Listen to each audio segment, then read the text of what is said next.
तो सबसे महत्वपूर्ण चीज ये है कि आपका ग्रुप कैसा है। अगर आपका ग्रुप ठीक नहीं है तो मेरे विद्यार्थियों एक बात ध्यान रखना, जितना हो सकता है उस धीरे धीरे उस ग्रुप को छोड़िए। आप नौकरी वगैरह सब बाद में सोचना, सबसे पहली चीज है कि आपके आसपास के लोग कैसे हैं, आप कैसे लोगों के साथ में घूम रहे हो, कैसे लोगों के साथ में उठ बैठ रहे हो। मेरी अगर बात करूं, मुझे राजपुरोहित हॉस्टल में निष्कासित किया गया क्योंकि बदमाश था, ग्रुप थोड़ा ठीक नहीं था। सेकेंड ईयर की बात कर रहा हूं मैं। फाइनल ईयर में क्या हुआ, जब मैं महावीर पार्क बीच में आता है वहां से होके और स्टेडियम जा रहा था, डेली जाता था फिजिकल की घूमने करने खेलने कूदने के लिए। तो पार्क से गुजर रहा था तो दो लोग कॉर्नर पे बैठे डिस्कस कर रहे थे। तो पानी वानी पी के पार्क में, और मैं वहां से गुजर रहा था, मेरे निक्कर पहनी हुई थी, स्टेडियम जाते थे तो ऐसा ही था। वहां जाके मैं भी बैठा, मैंने कहा क्या कर रहे हो, तो क्या हम पढ़ाई कर रहे हैं। मैं 5-10 मिनट उनके पास में बैठा, 2-3 दिन तक कंटिन्यू ये रूटीन बना। 5वें 6ठे दिन मैंने पूछा, मैंने कहा भाई साहब आप कर किसकी तैयारी रहे हो, डेली डिस्कस कर रहे हैं, जबरदस्त डिस्कस हो रहा है। तो उन्होंने कहा कि हम असिस्टेंट कमांडेंट की तैयारी कर रहे हैं, और उन्होंने मेरे को पूरी जानकारी दी। दूसरे दिन मैंने कहा कि मुझे भी करनी है, तो तू भी कर। फिर बाद में मुझे धीरे धीरे पता चला कि उनका रिटर्न क्लियर है, फिजिकल क्लियर है, और इंटरव्यू की तैयारी कर रहे हैं वो। तो अब मानोगे नहीं, हॉस्टल छूट गई थी और मैं उनके साथ अहमदाबाद से लेके, मुंबई से लेके, दिल्ली से लेके, जयपुर से लेके पूरा ग्रुप चेंज हो गया। किसी को यकीन भी नहीं था कि इस तरह से ट्रांसफॉर्मेशन होगा मेरा। अब मेरे जो पुराने साथी थे, जो भी थे, उनको लगने लगा कि इतना बदल कैसे गया। 2007 तक ये स्थिति थी, और 2009 में 12वीं रैंक के साथ ऑल इंडिया में मेरी नौकरी लगी। आरबीआई में मैं सेलेक्ट हुआ।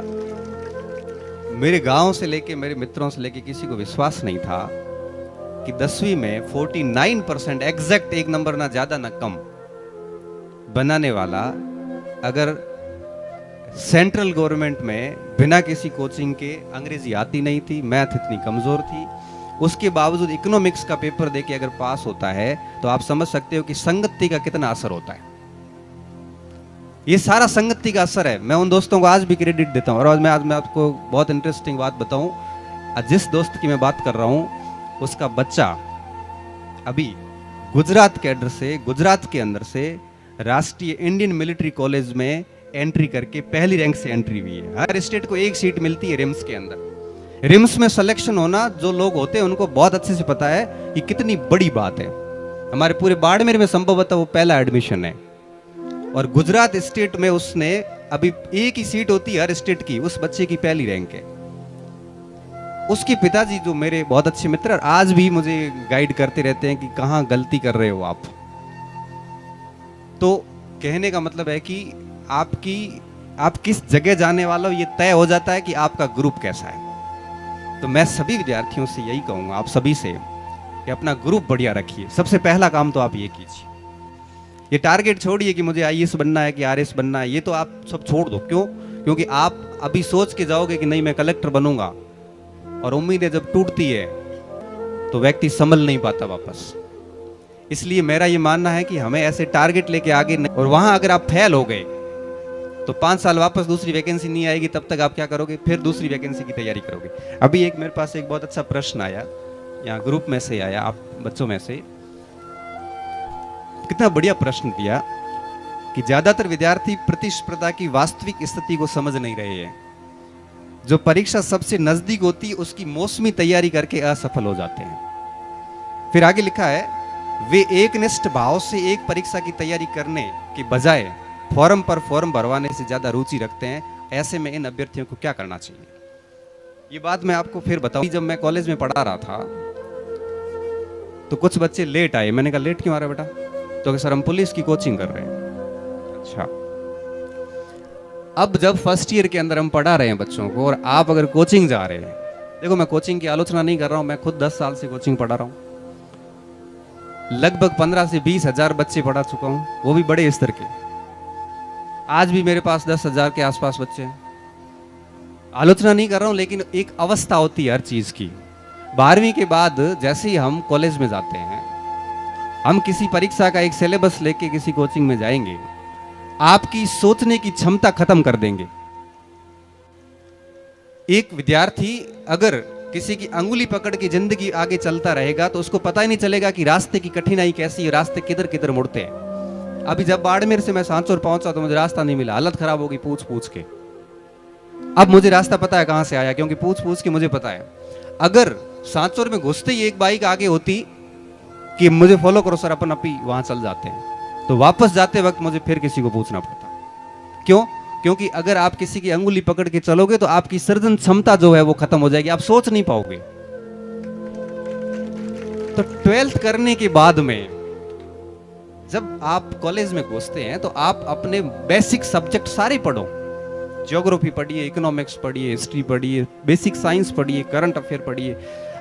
इस 3 सालों में आप सारे सब्जेक्ट अच्छे करिए विद्यार्थियों, फिर आप देखना जिस एग्जाम में बैठोगे ना वो एग्जाम आपका होगा। तैयारी एग्जाम की नहीं करनी है हमारे को तैयारी करनी है जनरल स्टडी कंप्लीट। अभी बीच में परीक्षा पे चर्चा मोदी जी बोल रहे थे, हालांकि मोदी जी का इस फील्ड से इतना ज्यादा बड़ा संबंध नहीं है, वो राजनीति के पुरोधा है, लेकिन उसके बावजूद उन्होंने जो एक बात बोली उसका मैं बड़ा फैन हो गया। एक बात ही कही उन्होंने, एक पॉइंट कहा था। उन्होंने कहा था कि परीक्षा की तैयारी करते ही क्यों, फेल होने के बाद दुखी होते हो? क्योंकि एक परीक्षा में तो निश्चित सिलेबस होता है, निश्चित सीट होती है। उन्होंने कहा कि आप पूरा पाठ्यक्रम ही बढ़िया 2-3 साल बैठ के आराम से तैयार कर लो। भारत का ऐसा कोई एग्जाम नहीं है जिसमें हिस्ट्री नहीं पूछते, पॉलिटी नहीं पूछते, ज्योग्राफी नहीं पूछते, बेसिक साइंस नहीं पूछते, रीजनिंग नहीं पूछते, करंट नहीं पूछते। मैं ये कहता हूं कि अगर फर्स्ट ईयर सेकंड ईयर 3 साल में अगर ये 5 पार्ट तैयार कर लो, आप कौन सी परीक्षा में फेल होंगे? मैं हकीकत बता दूं आपको कि अभी तक मैंने लगभग सारे एग्जाम पास किए, एक आईएएस मेंस का नहीं हुआ मेरे से, उसके पीछे एक बहुत बड़ा कारण था। लेकिन मैंने कभी किसी एग्जाम की पर्टिकुलर लेके सिलेबस लेके तैयारी नहीं की। मेरे 6 सब्जेक्ट अच्छे हैं। 2012 में मेरा जेआरएफ ज्योग्राफी से हुआ, लेकिन ज्योग्राफी में एमए पूरी नहीं हो पाई। हिस्ट्री से करी, हिस्ट्री से जेआरएफ किया, इकोनॉमिक्स से नेट किया।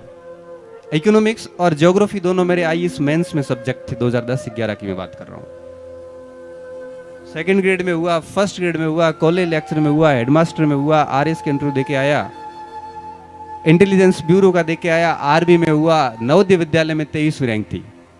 ये सारे सिलेक्शन पिछले 5-6 साल के हैं, पुराने नहीं हैं।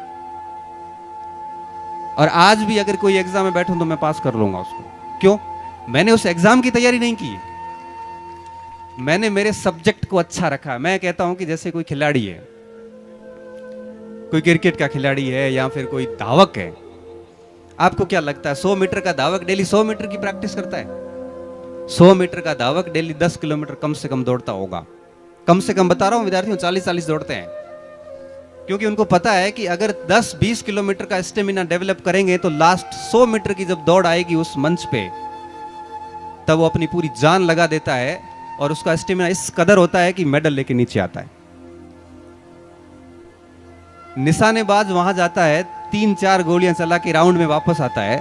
आप सोचिए उस राउंड के लिए उसने पहले कितनी गोलियां चलाई होगी उस अंदर खड़ा होके प्रैक्टिस सेशन में। एक बॉलर जो 10 ओवर फेंकता है क्रिकेट मैदान में, आप सोचिए कि अभ्यास सत्र में उससे कितनी गेंदें फेंकवाई गई है कोच के द्वारा। वो क्या 6 बॉल की तैयारी करके जाएगा? नहीं।